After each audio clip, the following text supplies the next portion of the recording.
Houghton Road construction. That's what's driving you crazy this weekend. It seems like this construction has been going on for a long time, but according to the city, there is light at the end of this tunnel. Gabrielle asked, when will the Houghton Road construction in the Reeder Ranch area be done?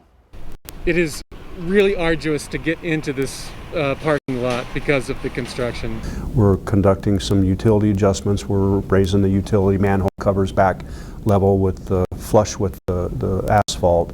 We're doing some landscaping and some decorative railing and so forth throughout the project. The project's scheduled to be complete in March. What else is driving you crazy? Got any traffic questions or concerns? Let me know by emailing what's driving you crazy at KVOA.com.